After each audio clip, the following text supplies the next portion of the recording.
हिंदुस्तान आजाद हुआ और हम गुलाम हो गए। नमस्कार, जम्मू कश्मीर टुडे और जम्मू कश्मीर हिस्ट्री टीवी के इस खास कार्यक्रम इतिहास की दुनिया में हमारे आज के मेहमान हैं जम्मू कश्मीर एएचपी के राज्य प्रधान श्री हेमराज खजूरिया। कि हिंदुस्तान आज़ाद हो गया जी। और हम गुलाम हो गए। उन्होंने हमको कहा कि भाई आपको रात को हमारे साथ निकलना है। हम छोटा गला, नीली डाल, रावला कोट उस वक्त डिस्ट्रिक्ट था वो, और रावला कोट शहर था हमारा उस वक्त। उनकी पाकिस्तानी सेना कबाली के रूप में अपने आप को बताती है, वो यहाँ पहुँच गई है। घरों में जो खाना वगैरह अपने लिए बनाते थे वो सेना को भी वहाँ जाके सुबह और शाम देते थे। आज मेरे सामने जम्मू टुडे के पत्रकार चित्र भानु जी, मैं आपका बहुत बहुत स्वागत करता हूँ, धन्यवाद करता हूँ कि आपके मन में एक इच्छा प्रकट हुई है कि हमारे जो बुजुर्ग लोग बचे हुए हैं जी, उनके द्वारा कुछ विशेष जानकारी मिले जी। तो उसके विषय में, जैसे मेरा नाम हेमराज खजूरिया है जी। तो आपने मेरा पहले बता ही दिया कि मैं विश्व हिंदू परिषद में वर्किंग प्रेसिडेंट था जी। 8 साल का 8वीं क्लास में से मैं स्वयं सेवक बना जी। विभिन्न दायित्व मेरे पास होते रहे। अच्छा। और वर्तमान में मैं अंतर्राष्ट्रीय हिंदू परिषद का जम्मू कश्मीर प्रदेश का अध्यक्ष हूँ जी। उसके जिम्मेवारी है जी। तो मूलतः हम ऑक्युपाइड कश्मीर जो है जी, ऑक्युपाइड जो इलाका, उस इलाके के रहने वाले हैं। तो जब घर से हम बाहर निकले जी, तो 10 साल की बाल्यावस्था में 10 साल की मेरी आयु थी। अच्छा।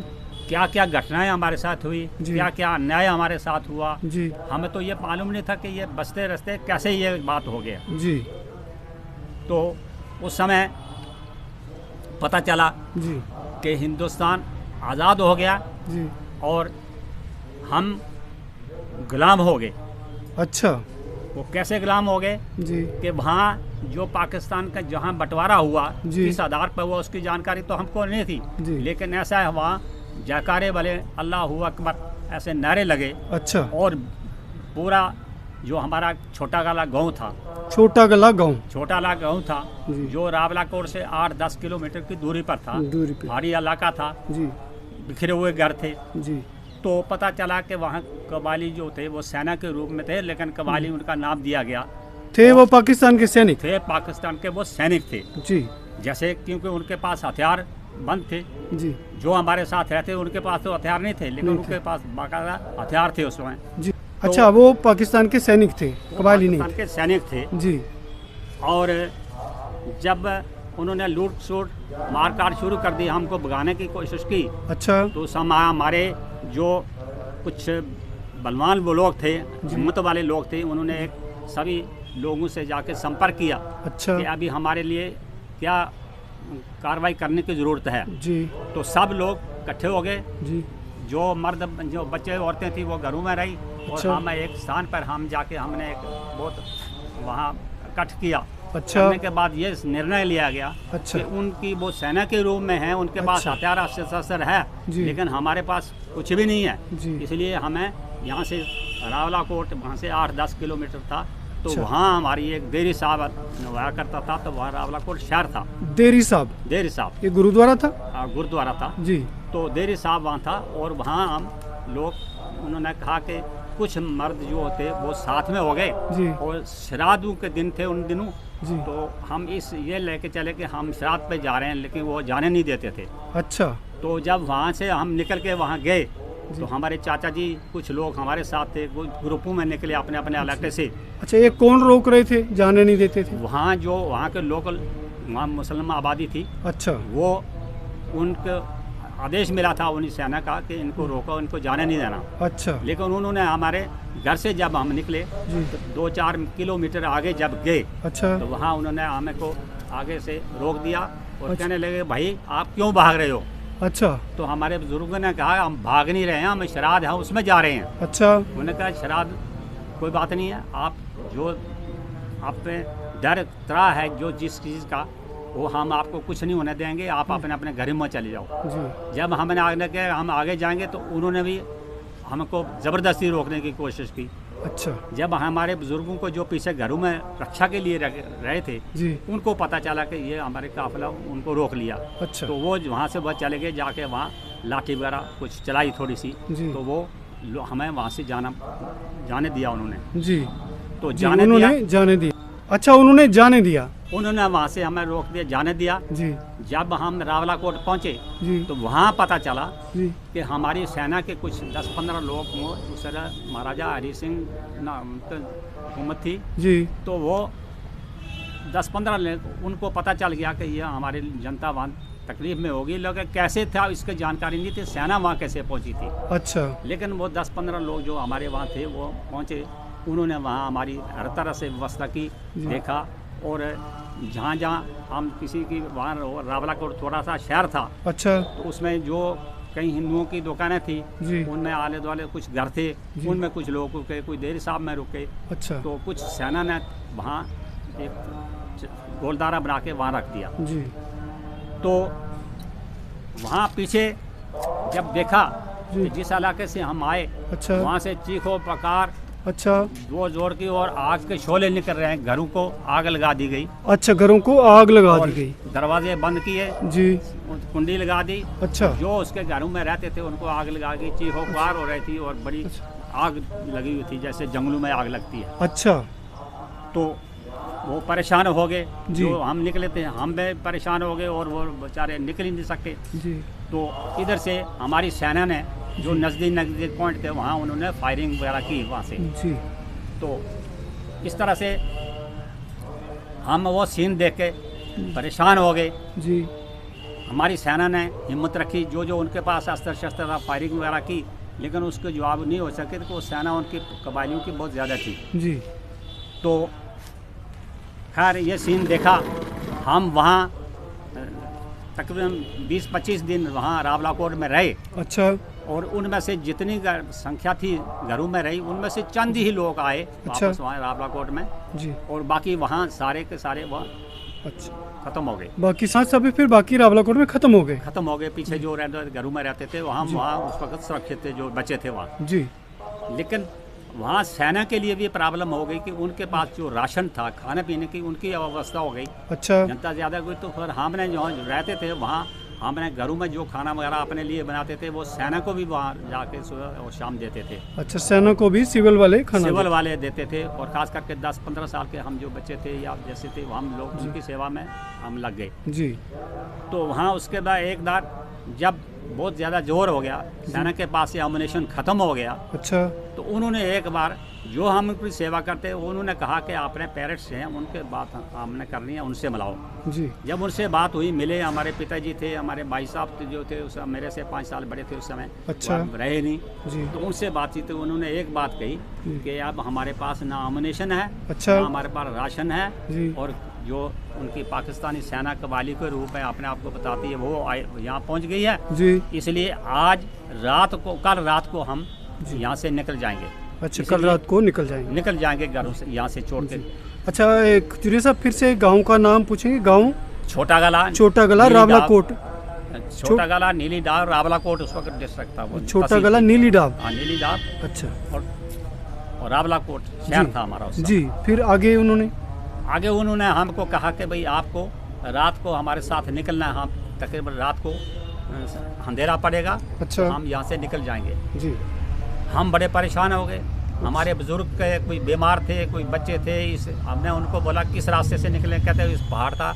अच्छा। वो तोलीपुर जो रेंज है जी, उसका पहाड़ का नाम हमें याद नहीं आ रहा पूरा जी। उस बाहर से निकलेंगे जी, पहाड़ी रास्ते से निकलेंगे। अच्छा। और जो हमारे साथ चलें तो जो नहीं। अच्छा। जब हमारे कुछ बुजुर्ग बीमार थे, काफ़ी चल भी नहीं सकते थे जी, उनसे जब हमारे बुजुर्ग बाकी जो जवान थे उनसे बात हुई जी, तो वो तो परेशान हो गए। अच्छा। उन्होंने कहा हम चल भी नहीं सकते जी, और जी भी नहीं सकते जी, आप निकल जाओ, अपनी जान बचाओ। अच्छा। लेकिन हमें हमारा संस्कार करके यहाँ से चले जाओ तुम। अच्छा। यहाँ तक बात हुई। वो हम ये तो मैंने खुद अपने कानों से सुनी और देखी जी। और जब वहाँ से निकले तो बाहर से निकले कुछ लोग रह गए, कैसे बचे, कैसे जिए, कैसे किन के रहे वो हमें पता नहीं जी। तो उस बाहर के रास्ते से हम निकले, बड़ा जंगल था जी। तो एक खैयाला जगह का नाम था जो चिलास जाके मिलती है रोड, खैयाला चिलास रोड के पास, चिलास रोड के आगे निकलता है खैयाला। उस चिलास रोड जो जाती थी तो उन सैनिकों ने, पाकिस्तानी सेना ने वो भी कब्जे में कर ली थी ताकि इस रास्ते से निकले ना, इसलिए सेना ने वो रास्ता ढूंढ के उस रास्ते से हमको वहाँ भेजने की कोशिश की। अच्छा। जब वहाँ गए 4 दिन हम, ये था आदेश कि रात को, दिन को चलना नहीं, दिन को छुपना है, रात को चलना है। अच्छा। हाँ, क्योंकि दिन को देखते थे, रात को चलना जितना भी चल सकते जी। तो उस वक्त हम वहाँ चलते गए। पीओके में उस समय देरी साहब था और देखिए संयोग के अब हम यहाँ बातचीत कर रहे हैं, यहाँ भी गुरुद्वारा साहब है एक और, ये बिल्कुल साथ में सटा, इसी की दीवार के साथ सटा मंदिर, इसी के साथ सटा मंदिर। और यहाँ सभी वो लोग हैं पीओजे से जो हिंदू और सिख आए थे, इन्होंने एकदम इकट्ठा मंदिर बनाया। ये मंदिर है और ये साथ दीवार के गुरुद्वारा साहब। ये देखिए सब लोग यहाँ पे वही लोग हैं जो पीओजे से आके यहाँ बसे हैं, वही शरणार्थी विस्थापित। और ये जो खजूरिया साहब से बात हुई है, इन्होंने इतनी एक ज़बरदस्त बात बताई कि जिसे सुनकर रोंगटे खड़े हो जाते हैं। उन बुज़ुर्गों ने कहा कि आप हमारा संस्कार करके निकलिए क्योंकि इस पहाड़ी इलाके से हम जा नहीं सकते। उन हिंदू सिखों पर क्या गुजरी होगी जब उनके माता पिता, बूढ़े दादा दादी, नानी नाना ने कहा कि आप निकल जाओ, अपनी जान बचाओ, लेकिन हमें हमारा संस्कार करके जाओ। आगे की बात करते हैं खजूरिया साहब से जी। जब बुजुर्गों ने कहा कि हमारा संस्कार करके आप जाइए, तो उस समय दिल तो मानता नहीं था, क्या करें क्या नहीं, लेकिन कुछ भी जैसे था वो जो निकले, जिनके थे वो हराए गए, उनके पीछे क्या हालत हुई वो भगवान जाने। लेकिन उस वक्त जब मानत उस आर्मी के पास कुछ 2-4 ये जो घोड़े खच्चर थी जो जिन पर उन्होंने अमरेशन और अपने खाने पीने की चीज़ें वो भी उनके साथ निकली वहाँ से। अच्छा। उसी रास्ते से तो चलते चलते कुछ उनकी 1-2 खच्चर तो वो पहाड़ी इलाके से रास्ता पता नहीं तो नीचे चली गई जी और मर गए, और कुछ 2 दिन उनके पास रही। अच्छा। लेकिन प्यासे और भूख से लोग वहाँ तो तड़पने लगे, साथ में लिया कुछ नहीं। अच्छा। सेना ने एक ही बात कही थी उस समय कि अगर आप राशन वगैरह कुछ लोगे, इस वक्त जाओगे यहाँ लेने के लिए, तो अपने मकान दुकानें जो हिंदुओं की भी थी उसमें, तो इनको आग नहीं लगानी है। अगर आग लगाओगे तो उसको पता चल जाएगा यहाँ से निकल रहेंगे तो वो जल्दी इसमें कब्जा करेंगे, आएंगे, हमारे लिए प्रॉब्लम बनेगी। अच्छा। इसलिए हमने राशन वगैरह जो दुकानों में था या कहीं था वो भी नहीं ले सके जी। अपना राशन घर बार पूरा भरा पड़ा छोड़कर वो निकले और खाने का सामान भी नहीं साथ में ले पाए क्योंकि ये सेना का आदेश था जी, नहीं निकल पाए जी।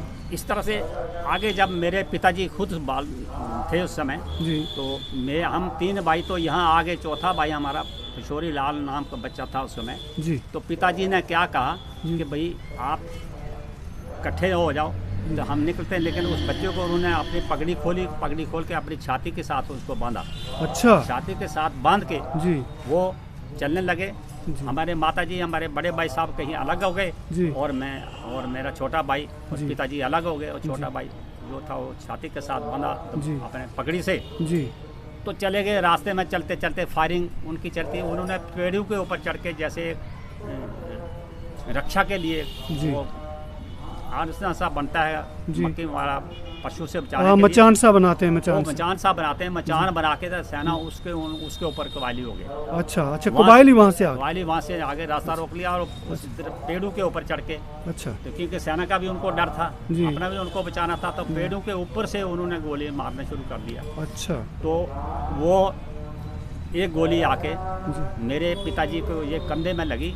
अच्छा। और इधर से लग के उस जो भाई के जो छोटा भाई था तकरीबन 3-4 साल का था। अच्छा। उसको गोली लगी, वो छाती के साथ ही उसकी मतलब डेथ हो गई। अच्छा। तो वहाँ खून ब्लीडिंग होने लगा, हम बैठ गए जी। तो चलो कुछ होया, फिर भी वहाँ आर्मी ने कहा भाई आप तो इसको उठा भी नहीं सकते, कुछ नहीं करो तो क्या करना है इसको जी। तो हमारे लिए भी कोई प्रॉब्लम थी। वहाँ एक थोड़ा सा पहाड़ी थी, उसके नीचे एक शिला थी, वहाँ कर रहा था हम उसको अपना संस्कार जैसे वो किया। अच्छा। इतनी मजबूरी थी, कुछ भी नहीं चल सकते, तो वहाँ उसको कर दिया और वहाँ खुद भी नहीं चल सकते थे। अच्छा। आगे रास्ते में हमारे और जो लोग थे जी। उनकी लाशें गिरी हुई थी। अच्छा। तो मैं उस पर ऊपर चला, तब मेरे इधर हमारे गांव में भी एक अच्छा आदमी थे, जी। चरणदास जी उनका नाम था, नंदलाल जी के वो पिताजी थे। जी। तो वहाँ उसके जब मैं गुजरा था, मेरे पाँव उनके डेड बॉडी के ऊपर खून के भर गए थे। अच्छा अच्छा, आप यानी लाशों के ऊपर से चल के लाशों आए? के ऊपर से हम चल के आए। इतना मुसीबत देखी, ऐसी कोई बात नहीं है कि। तो वहाँ से चल के हम 5-6 दिन के बाद हम जाके इधर पुंछ के आले वाले सिटी में पहुँचे, मतलब अच्छा पार